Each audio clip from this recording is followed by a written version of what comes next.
Where there's thunder, there's lightning. John Nada. I wanted to give an update to a video I made over the summer entitled The Outcast Cometh.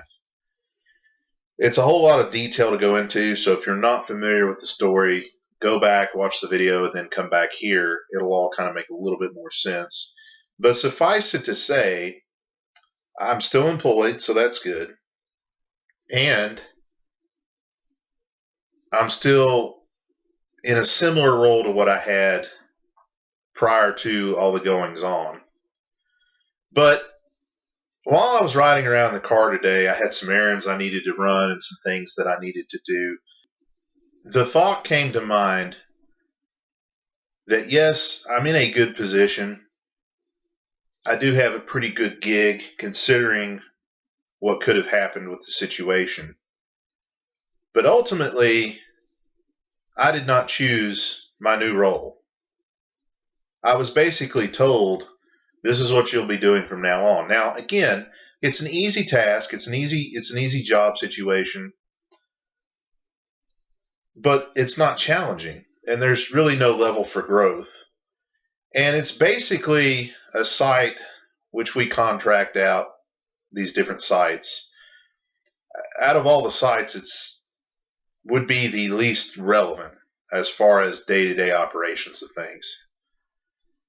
And so it's kind of almost like this out of sight, out of mind thing. It's like, okay, we'll put him over here and he won't be able to break too much, if that makes sense. Just kind of relegate him to irrelevancy. And so, as I said, the thought was, well, this wasn't my choice. This wasn't my decision. They didn't even really talk to me about what they were going to do. I kind of had an idea of what was going to happen right around the time I made that video, but a few weeks later it became pretty apparent. And what they did was, and I may have mentioned the guy before me, I may have talked about him in another video with a different situation. But basically what ended up happening was this guy had left to go work for a competitor, and I guess they promised him all this money and power and prestige. And then when he got there, he realized that it wasn't quite everything he'd been promised. And so he decided he was going to come back. And because he's a hometown hero, he's one of these guys that he knows everybody. It's a kind of a small town situation. He's loved and adored by everybody. So I knew that if he were to ever come back, if he were to ever decide to come back to our company, that my spot would be given to him no matter how good or how bad of a job I did. Because it was the spot that he had previously for several years. And again, he's known and beloved. And so that's exactly what happened. And like I said, it didn't come as a shock or a surprise, and I basically knew it was coming for about a month. But what bothered me about the situation was the fact that they waited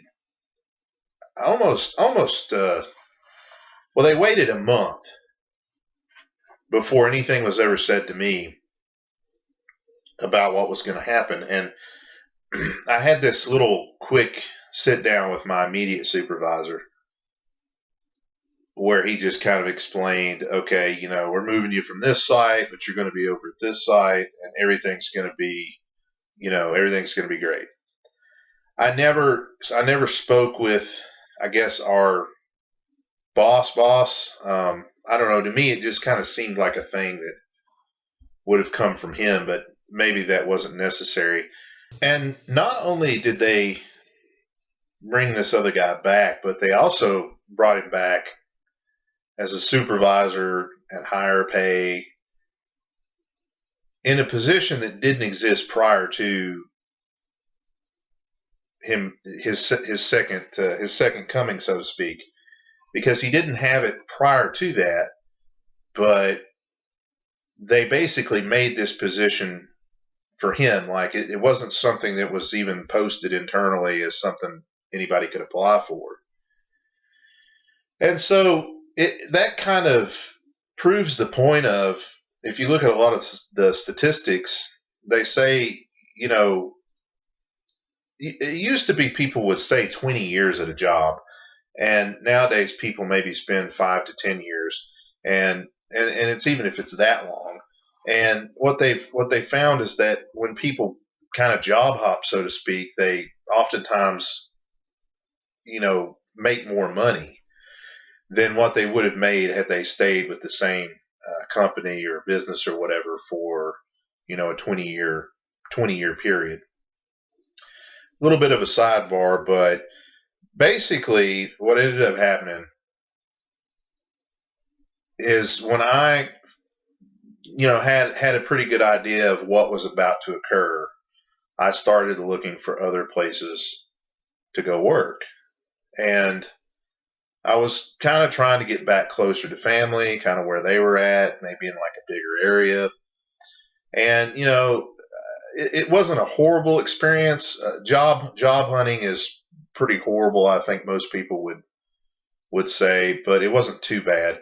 But at the end of it, I ended up interviewing for two different places, and one of the places I was the second pick, and they actually ended up coming back about 2 or 3 months later with a job offer, but it was going to be for less money than what was originally discussed. And in the area that this place was, it's kind of, I mean, you can't find a house for $300,000 is your starting point for a house, which I just can't afford right now.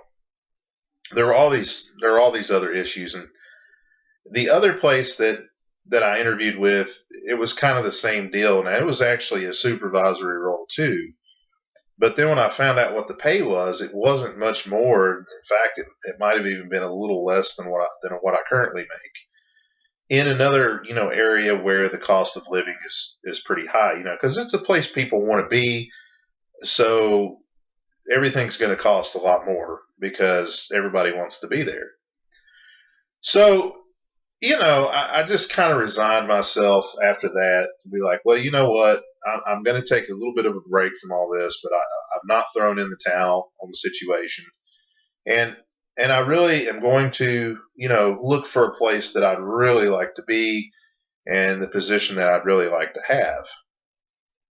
I guess the whole point of this video is to say that if you don't make decisions for yourself, somebody else will make the decision for you. And that's essentially what's happened to me in my current situation, because every decision about my job and career progression and all that kind of stuff was made by someone else. Now, that's the thing. The position I have is easy. It really is. There's not much to it. I've given up a lot of responsibility compared to where the previous role I was in. But I'm not altogether convinced that that's necessarily a good thing, because your skills and your abilities stagnate because you're not being challenged, you're not using them on a daily basis. Essentially, the role that I'm in now does not have a lot of room for growth or upward mobility. There's not a lot of training opportunities with it, or a lot of opportunities to learn and acquire new skills and to hone and make proficient current skills. And so that's kind of an issue as well, because basically you're pigeonholed in this role that, though it may be an easy role,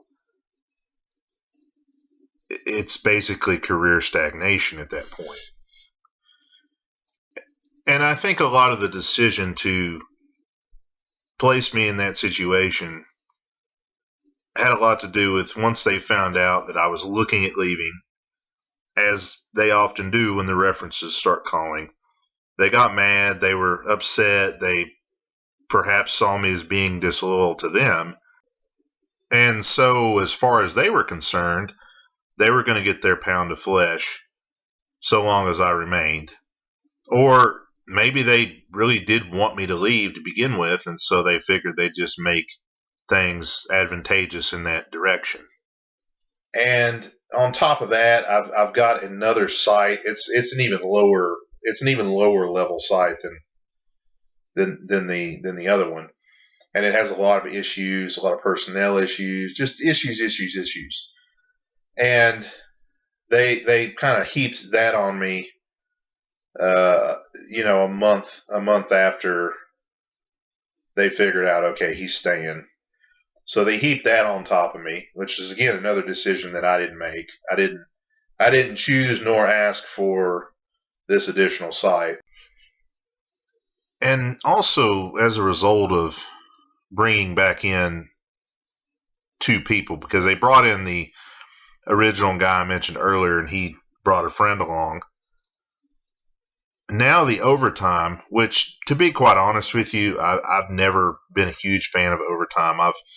I've worked enough overtime for this lifetime, but sometimes overtime is necessary to get ahead in the monetary game and to kind of be able to put some money back. Well, what used to be a lot of overtime divided up between two people is now basically been monopolized by the two new people, or the people that we brought back and brought in. And so I've pretty much completely been cut out of all that as well, which, as I said, I don't particularly want to do the overtime, but sometimes it becomes necessary. But it would be kind of nice to at least have the option of that being something there. It's not even really an option for me at this point.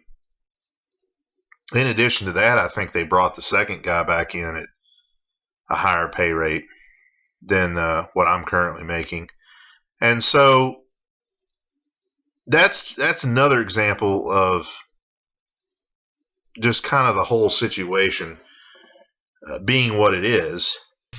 We do these yearly personal development plans, which a lot of places do.